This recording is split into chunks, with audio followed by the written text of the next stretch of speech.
தற்போது அண்மைச் செய்தி. நேபாள நாட்டில் புறப்பட்ட சில நிமிடங்களிலேயே விமானம் விபத்திற்குள்ளானதில் 5 பயணிகள் உயிரிழந்துள்ளனர். 19 பயணிகள் பயணித்த விமானம் விபத்திற்குள்ளானது. தற்போது இதனை அண்மை செய்தியாக பார்த்துக் கொண்டிருக்கிறோம். இதை குறித்து கூடுதல் விவரங்களுடன் தலைமை செய்தியாளர் ஜெயக்குமார் வழங்க இருக்கலாம். ஜெயக்குமார், வணக்கம். விவரங்களை பதிவு பண்ணலாம். கண்டிப்பாக பாலாஜி.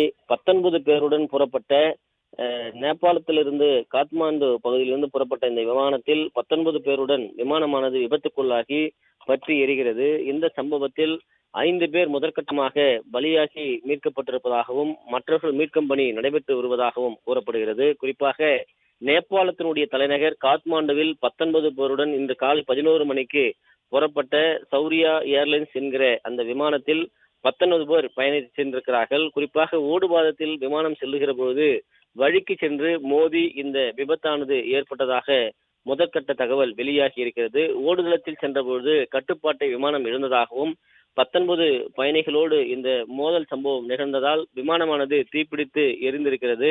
அந்த காட்சிகள் வெளியாகி இருக்கிறது. காத்மாண்டுவில் இருக்கக்கூடிய திரிபுவன் சர்வதேச விமான நிலையத்திலிருந்து பொக்ராவுக்கு இன்று காலை 11 மணியளவில் சௌரியா ஏர்லைன்ஸ் விமானம் ஒன்று புறப்பட்டது.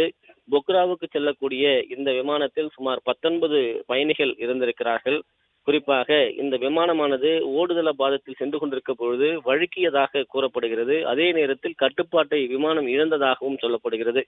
இந்த கட்டுப்பாட்டை இழந்த விமானமானது ஓடுதளத்தை விட்டு விலகிச் சென்று மோதி இருக்கிறது. இந்த சம்பவத்தில் திடீரென விமானமானது பயங்கர சத்தத்தோடு எரியக்கூடிய காட்சிகள் வெளியாகி இருக்கிறது.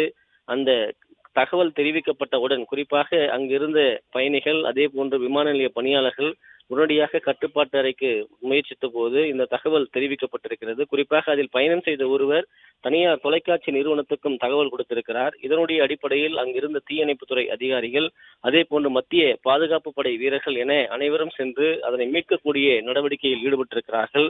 குறிப்பாக விமானம் முழுமையாக எரியக்கூடிய காட்சியானது நம்மால் பார்க்க முடிகிறது. இந்த கோர சம்பவத்தில் முதற்கட்டமாக இறந்த நிலையில் 5 உடல்கள் மீட்கப்பட்டிருப்பதாகவும் தொடர்ந்து விமானத்துக்குள் சிக்கியிருக்கக்கூடியவர்கள் மீட்கும் பணியில் அவர்கள் தீவிரமாக ஈடுபட்டு வருவதாக தெரிவிக்கப்பட்டிருக்கிறது. படுகாயம் அடைந்திருப்பவர்களை மீட்டு உடனடியாக மருத்துவமனைக்கு கொண்டு செல்வதற்கான ஏற்பாடுகள் தீவிரப்படுத்தப்பட்டிருக்கிறது. இந்த கோர விபத்து என்பது அந்த பகுதியில் மிகப்பெரிய ஒரு பரபரப்பை ஏற்படுத்தியிருக்கிறது. இதனால் அந்த காத்மாண்டு பகுதியில் இருக்கக்கூடிய அந்த விமான நிலையமானது தற்போது மூடப்பட்டிருக்கிறது. தொடர்ந்து மீட்பு பணிகள் தீவிரப்படுத்தப்பட்டிருப்பது குறிப்பிடத்தக்கது. பாலாஜி,